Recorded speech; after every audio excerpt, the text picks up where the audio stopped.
ভাই রে ভাই, আমরা উত্তরবঙ্গে আসবো আর উত্তরবঙ্গের ভাইরাল চা খাবো না, সেটা তো হয় না। আর এমন একটা পরিবেশ আমি দেখাই আপনাদের, পাশে কিন্তু চা বাগান আর আমার হাতে কিন্তু আছে কাঁচা পাতার চা। আর সো এর থেকে আরেকটা প্লাস পয়েন্ট আপনাদের দেখাই, সেটা হচ্ছে আমার সামনে কিন্তু ভারত দেখা যাচ্ছে, কিছু মিটার দূরেই কিন্তু ভারতের সীমানা, জাস্ট পুকুরটা পার হলে কিন্তু ভারতের বর্ডার। আর এটা দেখান আপনাদের সামনে যে পরিবেশটা দেখলে এবার বুঝতে হবেন। আর এটা হচ্ছে বড় বিল্লার চায়ের দোকান, এটা কিন্তু তেঁতুলিয়ার একটা ফেমাস চায়ের দোকান বলতে পারেন। আর আমার হাতে আছে দেখতে পাচ্ছেন কাঁচা পাতার চা। সো সবাই অবাক হতে পারেন ভাই কাঁচা পাতার চা কি। এই যে সামনে দেখতে পাচ্ছেন একদম পিওর বাগান বলতে পারেন, চায়ের বাগান। আর এই বাগান থেকে কিন্তু এই কাঁচা পাতাগুলো তুলেই কিন্তু এই চাটা তৈরি করা হয়। মাত্র 10 টাকার বিনিময়ে কিন্তু এই উত্তরবঙ্গে যে চা পাওয়া যায় সেটা কিন্তু একদিন অভাবনীয় বিষয়, প্লাস কিন্তু কাঁচা পাতার চা। সো বুঝতেই পারছেন কতটা ইউনিক হতে চলেছে ভিডিওটা। আর তার কথা না বাড়িয়ে চলে শুরু করা যাক ভিডিওটা। ভাই রে ভাই, বর্তমান সময়ে চা খেতে ভালোবাসে না এমন মানুষ পাওয়া কিন্তু সত্যি কঠিন। আর সেটি যদি হয় উত্তরবঙ্গ জেলার সবচেয়ে বিখ্যাত কাঁচা পাতার চা। আমরা কিন্তু বিভিন্ন ধরনের চা খেয়ে থাকি, আজকে কিন্তু আমি এমন একটি ভিডিও নিয়ে চলে এসেছি, সেই ভিডিওতে কাঁচা পাতার চাই আপনাদের তুলে ধরার চেষ্টা করব। আপনি এমন একটি রেস্টুরেন্টে যেতে পারবেন সেটি কিনা একদম বাগান থেকে টাটকা চা নিয়ে কিন্তু আপনাদের খাওয়াতে পারবে। আর আজকের ভিডিওতে আমি ঠিক অবস্থান করছি উত্তরবঙ্গ জেলার, আর উত্তরবঙ্গের ঠিক শেষের একটি জেলা, সেটি হচ্ছে পঞ্চগড়। আর পঞ্চগড় তেঁতুলিয়াতেই এই চা পাওয়া যায়।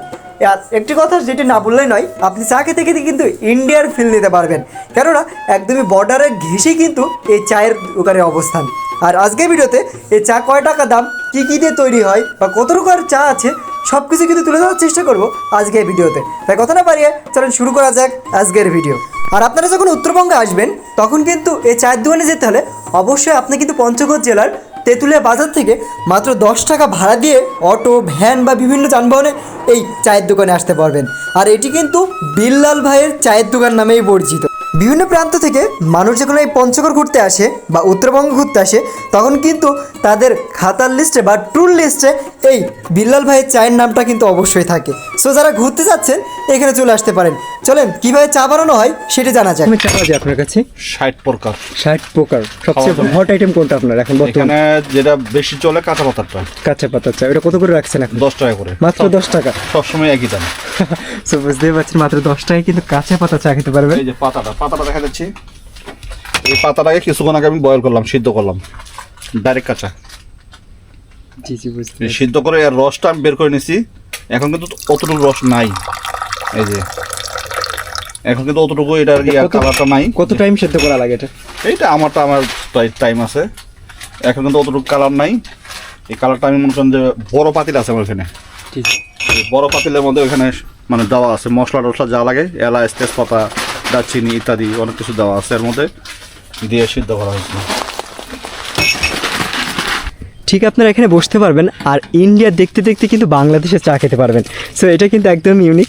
ঠিক কেমন লাগছে এখানে এসে? আসলে আবারও সে আমার একই কথা, কাঞ্চনজঙ্ঘা দেখা গেলে মনটা হয়তো ভালো থাকতো, তো কি করার এই।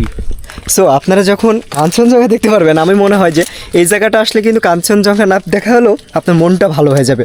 সো এখানকার ভিউ বলতে গেলে কি, আমার পাশে ইন্ডিয়া দেখতে দেখতে আপনারা চা খেতে পারবেন। সামনে কিন্তু দেখতে পাচ্ছেন বিএসএফের বসার যে জায়গাটা, সেটা কিন্তু ঠিক আমার সামনে, হয়তো বা 1 মিনিট থেকে 2 মিনিট হাঁটলে পরে কিন্তু আপনি বিএসএফ দেখতে পারবেন।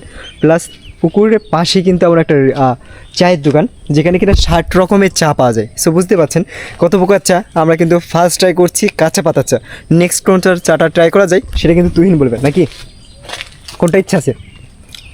দেখা যাক ওখানে কি আছে, সেভাবে দেখে নাই।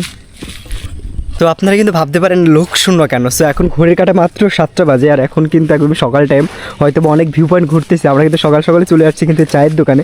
সো আপনারা যখন বিকাল টাইম বা সন্ধ্যার আগ মুহূর্তে আসবেন, এখানে কিন্তু হিউজ পরিমাণে ক্রাউড থাকে এবং এই জায়গাটা কিন্তু একদমই লোকে ভরপুর হয়ে থাকে। সো আপনারা যারা পঞ্চগড় বা উত্তরবঙ্গে ঘুরতে আসবেন, একবার হলে চলে আসতে পারেন এই জায়গাটাতে।